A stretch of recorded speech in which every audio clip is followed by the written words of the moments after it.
Olá, tudo bem? Meu nome é Welton Soares Mendes. Sou matemático e físico, especialista em matemática e física. Docência superior, educação à distância. E trabalhei com vocês nessa disciplina, matemática básica, no curso de bacharelado em administração pública. Peço que nossas aulas vocês estejam munidos de papel e caneta. Quando surgir alguma dúvida, vocês anotarem. E depois apostarem do nosso fórum Tirar Dúvidas. Já aproveitando a oportunidade para dizer que vai haver um fórum Tirar Dúvidas para cada uma de nossas aulas. Então poste as dúvidas no fórum pertinente à aula.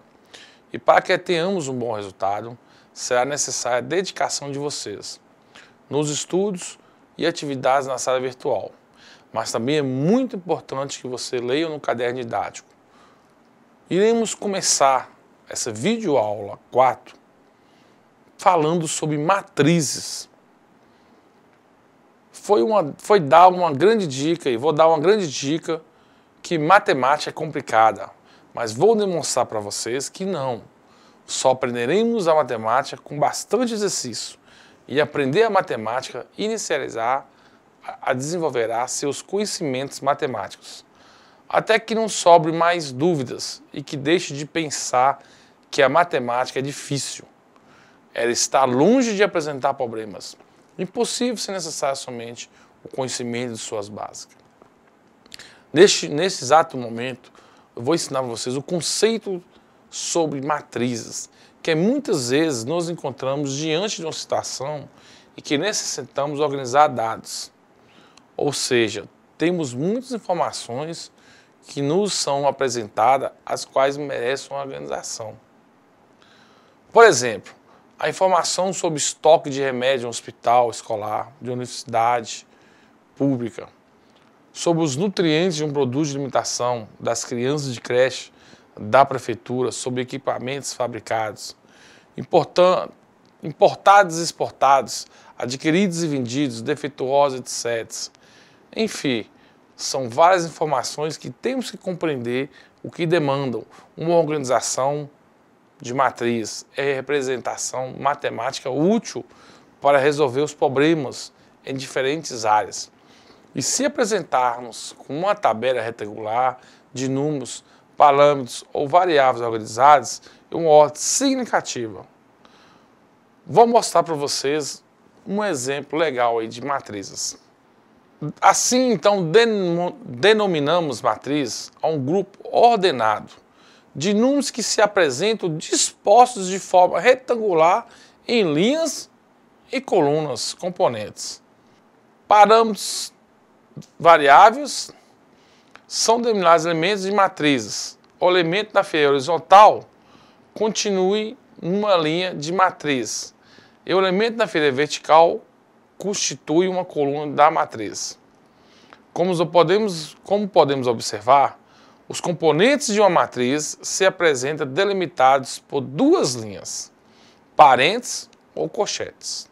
Convém alertarmos sobre a importância de saber identificar a localização dos elementos na matriz, pois quando temos um contexto relacionado a linhas e a colunas, os elementos que afiguram, por exemplo, na primeira linha e segunda coluna, terão um significado especial que difere dos outros elementos. Reconhecemos a dimensão ou a ordem de uma matriz pelas quantidades de linhas e colunas. Vamos observar aí essa dica a seguir. De uma forma simples, podemos dizer que, de acordo com o exemplo anterior, a matriz é de uma ordem 4 por 3, em que o número 4 se relaciona ao número de linhas e o número de 3 se relaciona ao número de colunas.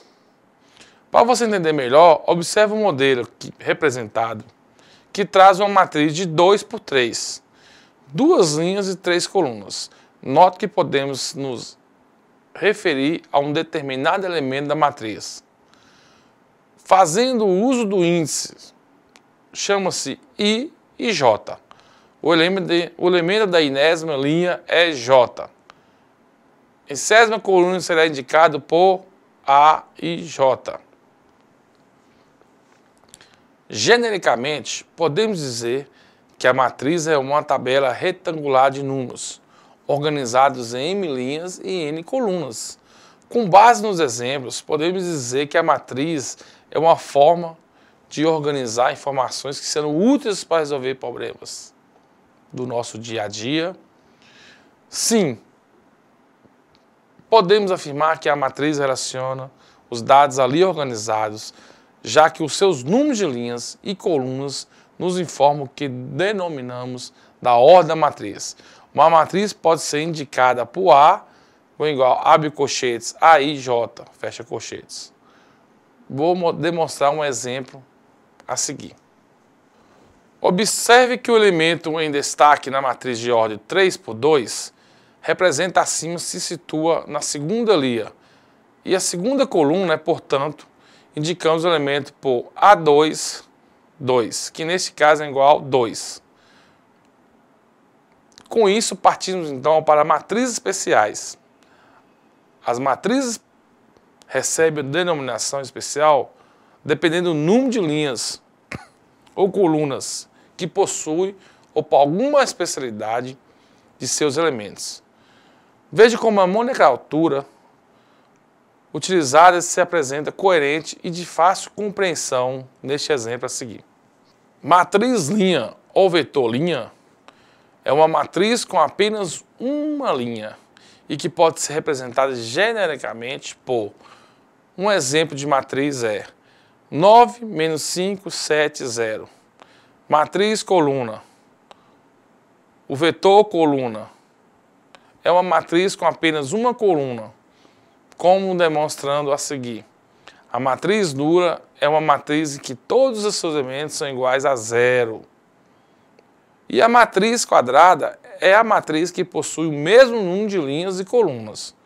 Esse tipo de matriz apresenta uma forma semelhante à figura geométrica, conhecida por quadrado. Um exemplo de uma matriz quadrada seria uma de ordem 2 por 2. Podemos dizer que a matriz é quadrada na ordem 2. Em uma matriz quadrada de ordem qualquer, N, os elementos A1, A2, 2, A3, 3 e assim por diante, que é ANN, forma que denominamos de diagonais. Vou dar um exemplo a seguir. Matriz diagonal. Diagonal principal representam os elementos A e J com I igual a J. A outra diagonal é denominada de diagonal secundária da matriz. A matriz é quadrada quando todos os elementos que não pertencem à diagonal principal são iguais a 0. Matriz identidade é a matriz quadrada da ordem n vezes n, em que todos os elementos da diagonal principais são iguais a 1. E todos e outros elementos são iguais a 0. Observe o seguinte, este exemplo de matriz de identidade de ordem 4 por 4. Para compreender melhor, com esse outro exemplo, vem ser a matriz com essa forma de organizar os dados,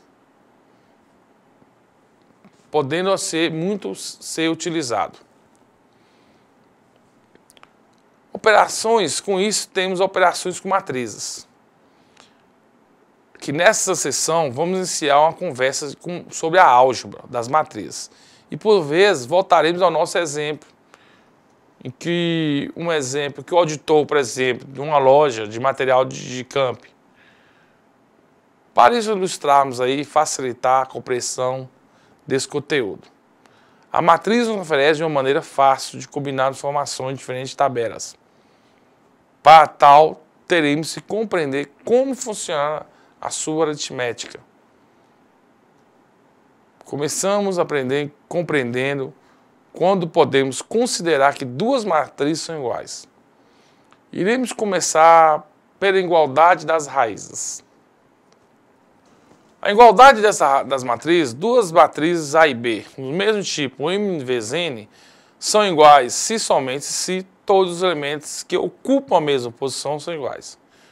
Uma vez que já compreendemos o significado da expressão, elementos correspondentes de uma matriz, podemos identificar quando duas matrizes são iguais, ou seja, mais matrizes.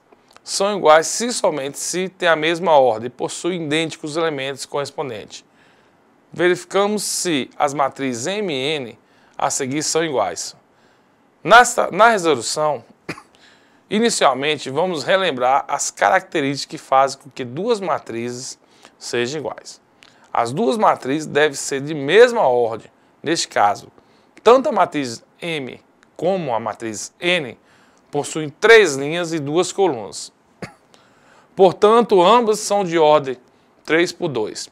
Se simplificarmos os elementos de matriz M e N, chegaremos em ambos os casos com resultados da matriz. Assim ficará mais fácil, concluindo que os elementos correspondentes das matrizes M e N são iguais.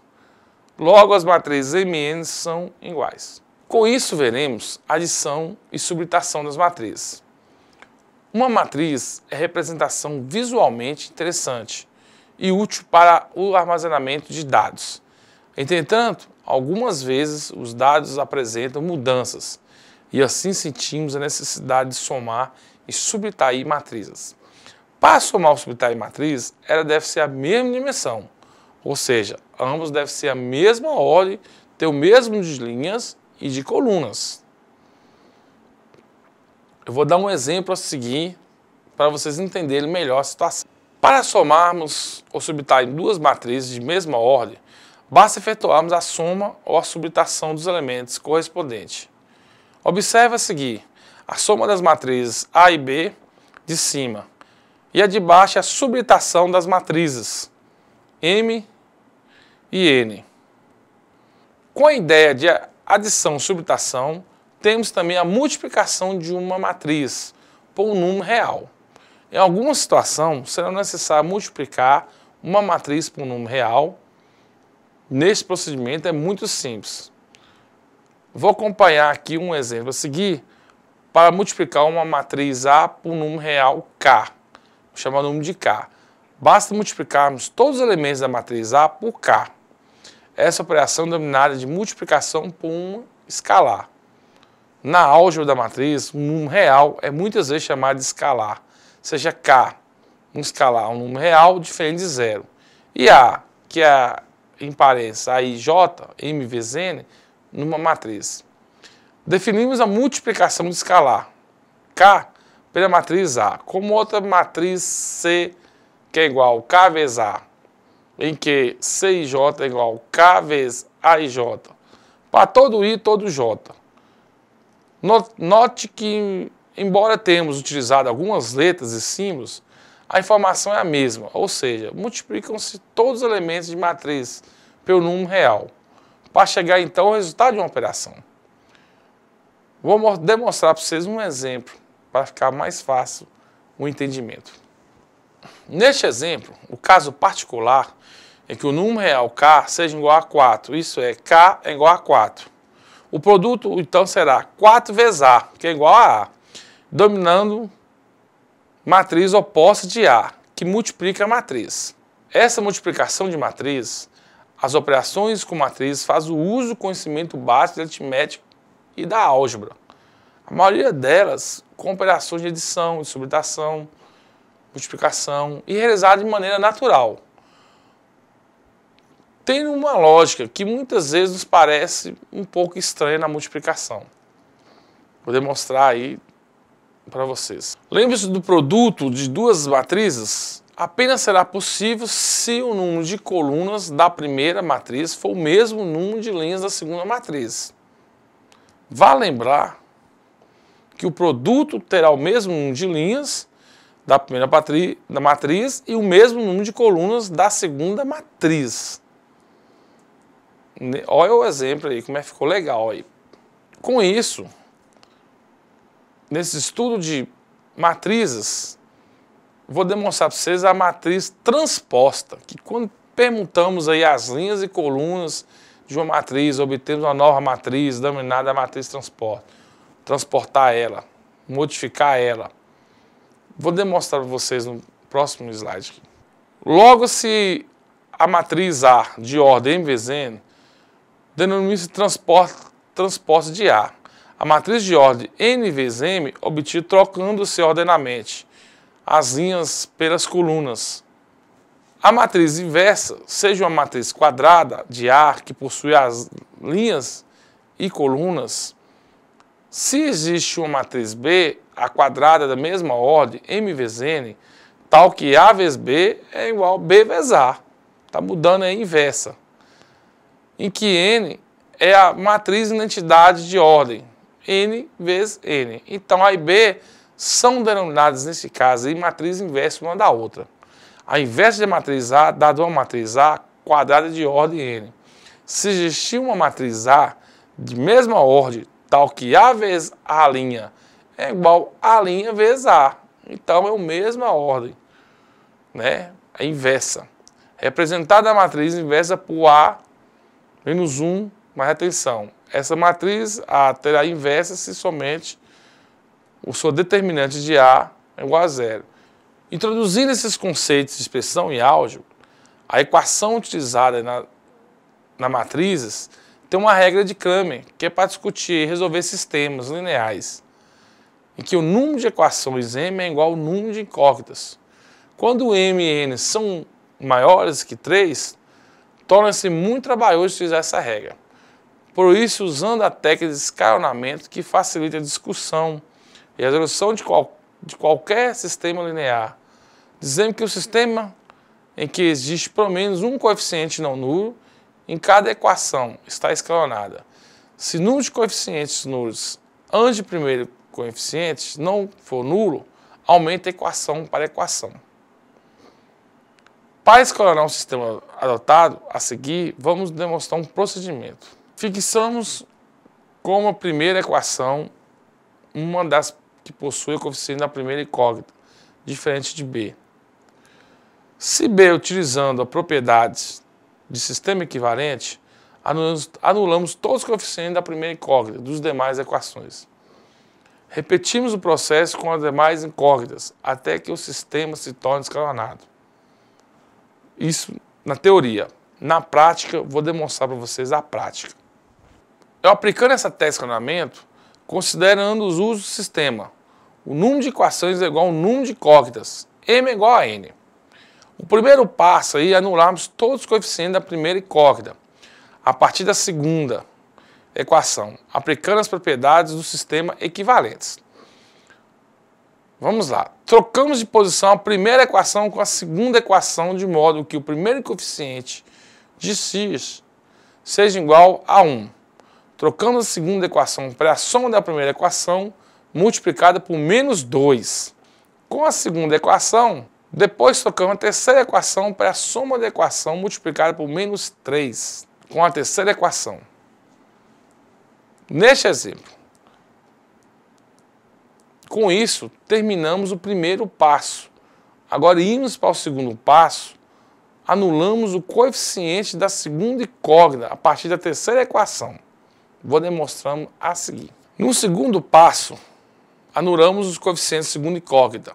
A partir da terceira equação, trocamos a terceira equação para a soma da segunda equação, multiplicada por menos 1. Com a terceira equação, agora é só separarmos para achar as letras.